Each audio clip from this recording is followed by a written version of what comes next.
جنت ایک ایسی جگہ ہے جہاں پر انسان کی تمام روحانی اور تمام جسمانی تمنائیں اللہ تبارک و تعالیٰ اس طرح پوری کرے گا کہ انسان اس دنیا میں رہتے ہوئے اس بات کا گمان بھی نہیں کر سکتا کہ جو نعمتیں اللہ تبارک و تعالیٰ اس کو عطا فرمانے والے ہیں. حضرات، انسان کی یہ تمنا ہوتی ہے اس کو اچھا لباس پہننے کے لیے ملے. اللہ تبارک و تعالیٰ جنت میں اس کو لباس کیا پہنائے گا؟ لباسہم فیہا حریر. اللہ تبارک و تعالیٰ ریشم کے لباس کو پہنا دے گا. سبحان اللہ. اور ایسا وہ لباس ہوگا جس کی رعنائی، جس کی دلکشی، جس کی زیبائی کا آج ہم دنیا میں رہتے ہوئے تصور بھی نہیں کر سکتے. حضرات، انسان کی یہ خواہش ہوتی ہے کہ اس کو اچھے کھانے کھانے کے لیے ملیں. اللہ تبارک و تعالیٰ جنت میں وہ کھانے انسان کو عطا فرمائے گا جن کھانوں کا اس دنیا میں رہتے ہوئے انسان تصور بھی نہیں کر سکتا. ایک ایک پھل دیکھنے میں ایک جیسا ہوگا لیکن ہر پھل کا ذائقہ دوسرے سے جدا ہوگا. انسان کی خواہش ہوتی ہے کہ موسم بہار کی رعنائی ہو، دلکشی ہو، ہوائیں ہوں. اللہ تبارک و تعالیٰ جنت کے اندر ایسا موسم عطا فرمائے گا کہ لا يرون فیہا شمسا ولا زمہریرا. نہ سورج کی چبھن اس میں موجود ہوگی، نہ سردی کی ٹھنڈک وہاں پر موجود ہوگی. انسان کی یہ خواہش ہوتی ہے کہ اس کی خوبصورت بیوی ہو، اس کی خوبصورت رفیقہ حیات ہو. اللہ تبارک و تعالیٰ جنتی کو، ادنا درجے کے جنتی کو 70 ایسی حوریں عطا فرمائے گا جن کی رفاقت کے بارے میں دنیا میں رہتے ہوئے تصور بھی نہیں کر سکتے، گمان بھی نہیں کر سکتے. یہ پیچھے بند کر دیں، پیچھے ایسی بند. جن کے بارے میں دنیا میں رہتے ہوئے ہم گمان بھی نہیں کر سکتے. حضرات گرامی قدر، میں آپ کو یہ بات بتلا دینا چاہتا ہوں کہ جنت کی حوروں کی رعنائی اور ان کی دلکشی کا عالم کیا ہے. انسان حور کی رفاقت کے اندر موجود ہوگا، اس سے گفتگو کر رہا ہوگا، وقت کو بتا رہا ہوگا. حور اس سے پوچھے گی، میرے سرتاج آپ کو اس بات کا علم ہے کہ آپ کتنے عرصے سے میرے پاس موجود ہیں؟ وہ کہے گا مجھے اس بات کا کوئی ادراک نہیں، کوئی علم نہیں. حور اس کو یہ بات کہے گی آپ کو میرے ساتھ کلام کرتے ہوئے 70 سال بیت چکے ہیں لیکن انسان کو وقت گزرنے کا احساس بھی نہیں ہوگا.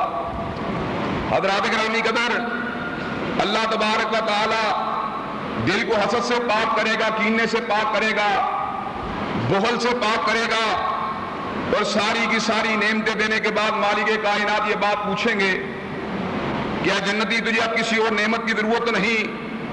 تو ایسے عالم میں جنتی یہ بات کہے گا اللہ تبارک و تعالیٰ رہنے کے لیے محلات مل گئے، حوروں کی رفاقت مل گئی، غلمان کی خدمت مل گئی. جنت کے خدام اتنے خوبصورت ہیں، اتنے خدمت گزار ہیں، اتنے منظم ہیں کہ یوں محسوس ہوگا جیسے موتیوں کی لڑیاں بکھری ہوئی ہیں. کہے گا اللہ تبارک و تعالیٰ تو نے کیا کچھ نہیں دیا. غربت مٹ گئی، دکھ مٹ گئے، گھبراہٹ مٹ گئی، بے چینی مٹ گئی. اللہ تبارک و تعالیٰ کو تیری کسی نعمت کی ضرورت نہیں. اللہ تبارک و تعالیٰ کیا کریں گے؟ وجوہ یومئذ ناظرہ الی ربہا ناظرہ. اللہ تبارک و تعالیٰ اپنے چہرے سے حجاب کو ہٹا دیں گے. جنتی اللہ تبارک و تعالیٰ کے چہرے کو دیکھیں گے. وہ چہرہ جس کو دنیا کے اندر سیدنا موسیٰ کلیم کی نگاہ دیکھ نہیں سکی، وہ چہرہ جس کو حضور علیہ السلام نے بھی اگر دیکھا تو ہاتھ کی حالت میں دیکھا تھا، اس چہرے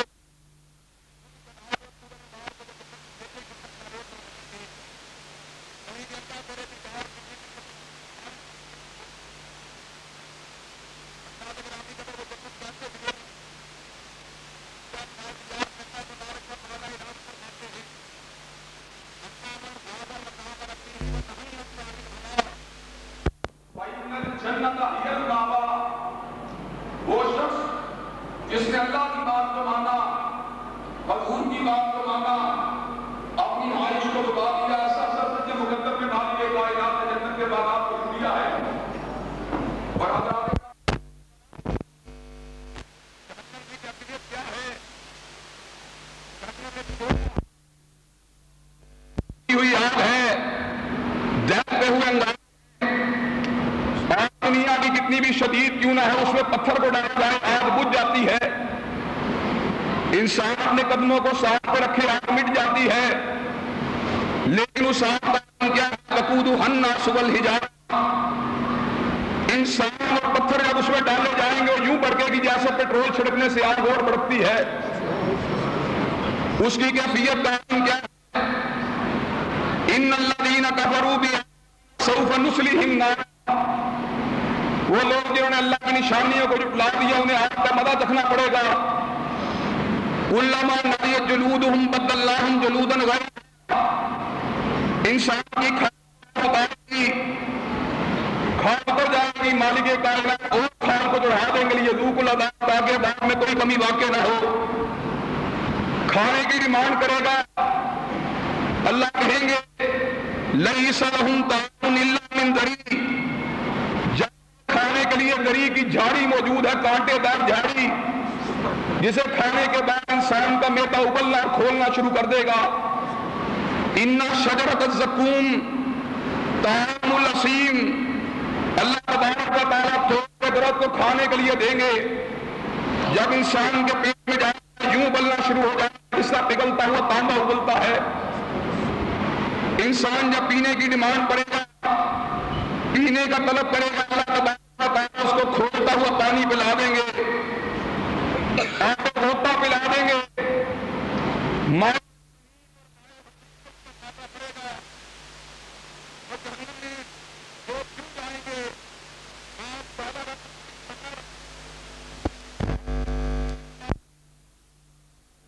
جمع کیا دو وجوہات اللہ نے نقل کی، لم نکو من المصلین، ہم نے اللہ کے حق کو ادا نہیں کیا، نمازوں کو جھٹلا دیا، نمازوں کو چھوڑ کر رہے۔ وَلَمْ نَكُ نُطْعِمُ الْمِسْكِينَ، اور ہم نے مسکینوں کے حق کو ادا نہیں کیا، ہم زکوٰۃ کو نہیں دیتے تھے۔ الَّذِي يُكَذِّبُ بِالدِّينِ، کہ شخص کو نہیں دیکھا یوم جزا کو جھٹلاتا ہے۔ الَّذِي يَدُعُّ الْيَتِيمَ، یہ شخص یتیم کو دھکے دیتا ہے۔ وَيَحُضُّ عَلَىٰ طَعَامِ الْمِسْكِينِ، اور ایک شخص ہے جس نے کبھی مسکین کو کھانا کھلانے کی ترغیب نہیں دی۔ فَوَيْلٌ لِّلْمُصَلِّينَ، تباہ نمازیوں کے لیے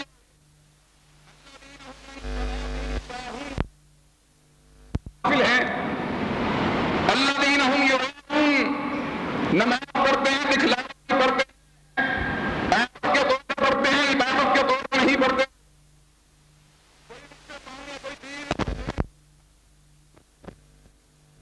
اور اس جنت میں جانے سے قبل اور اس جہنم میں جانے سے قبل جب میدان محشر قائم ہوگا، اس کی کیفیت کیا ہوگی؟ سورج میں ہوگا، میرے لوگ سارے ننگے ہوں گے۔ میری ماں نے، مومنوں کی ماں نے، حضرت صدیقہ نے حضور سے کہا آقا ہم تو شرم کے مارے مر جائیں گی، ساتھ اپنے پسینے میں سرا ڈبکیاں کھا، کسی دوسرے کو دیکھنے کی ہمت بھی نہیں ہوگی۔ حضرات پانی کی پیاس سے گلا خشک ہو جائے گا۔ ایسے عالم میں کائنات میں ایک ہی شخص کا ہوگا، اس کا ایک ہی شخص کا ہوگا جس کا نام ساقی حوض کوثر ہے۔